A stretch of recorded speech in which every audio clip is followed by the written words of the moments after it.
So first thing we're going to talk about is our judo grips. If I don't get my grips proper in a winning state, it's going to be so much harder to perform all of these. So this time I'm going to grab down here. I'm going to use my 4 fingers, not my thumb, to grab the gi, and then the thumb goes over top. The reason why we're not using the thumb is because if you rips that out, my fingers want to move that direction, right? They move up and down. They're very strong. They're very structured. The thumb moves in a pivot. It's a lot easier to dislocate and break than the other 4. So I never use my thumb when grabbing the gi. Always 4 fingers and the thumb rests on top, kind of like you're holding a pistol. The other hand is going to go on the opposite side collar as high as I can, and I'm doing the same thing. I'm gripping with my 4 fingers, not my thumb, and then the thumb rests on top. As I'm here, if I want to push something far away from me, I turn my thumb down. If I want to pull something towards me, I turn my thumb up. So the one on the collar is going to go down like I'm punching. The other one's going to go thumb up, and that one's going to be taut, and it's not going to come directly towards you. It's going to kind of come out at an angle. I want to make his body as splayed as possible for this. This is winning position. So when I say a winning position and a losing position, all that means is you are occupying the center. If you were here on Saturday, this is a winning position, whereas this would be a losing position. So the leg pick takedown, or the Ouchi Gari, we are right here on the same side. We're in our winning position. My thumb's going to turn down. I want to pull him towards me first to get the reaction of him pulling back away from me. That's what I want. I want to target the same arm that I have posted out.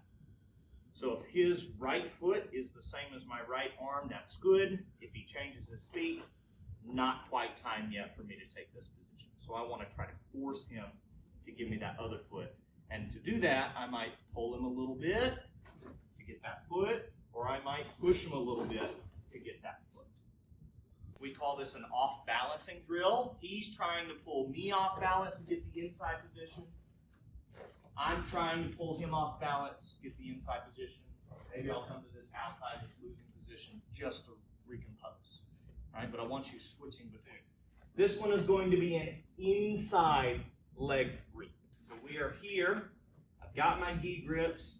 I'm moving him away. I want to get that same arm, same leg. So I'm going to do that little cross step that we did earlier. Back foot, front foot, get my hip to hip. I'm going to turn his body outwards by raising my elbows, and then I'm going to use that leg in between his to lift and throw. I'm getting here, I'm getting a little bit of an angle. Slide, hip to hip, raise my elbows, in, reach, toss. But I'm trying to get his body to go as back as far as it can. If I pull him towards me, it's kind of counterproductive. Right? He's going to reverse it on me. But if I'm moving him backwards into the sky, it's a lot easier. Most of the time you do that with your elbows so you can still keep things in body frame. So I'm kind of like opening my chest as I kick and throw. He's going to do one of 2 things. As I come in this way, he can't step back with this foot because I'm blocking it, right? Especially because I come up, he steps back, he goes over. So what they will do is they'll step back with the opposite foot and cut an angle and then body lock. I start to move him, he'll step back, and he'll body lock me, and now I'm in a losing position again. The second thing he might do is instead of stepping backwards, he'll step forwards with that leg, and now we're kind of back at where we started. One of those 2 things is most likely to happen. The third thing is they pull guard, but that's for another day. Then you just... That's what I feel like doing, but there you go. Well, then we pass the guard. We'll work on that later. If I fail this inner leg reach, I'm going to come in, I'm pushing. He steps back. I'm going to recut my angle, and then I'm going to come to the outside leg. Boom. Here. Let go. And then you can come straight in here. This is the perfect setup for armbar. Crossbody armbar. One more time. Front. We're here. I'm moving in. He steps back. I deepen my stance with that little we just did a minute ago. boom. My arms rotate, my hips go down and behind, and I throw it. Same little motion we did earlier.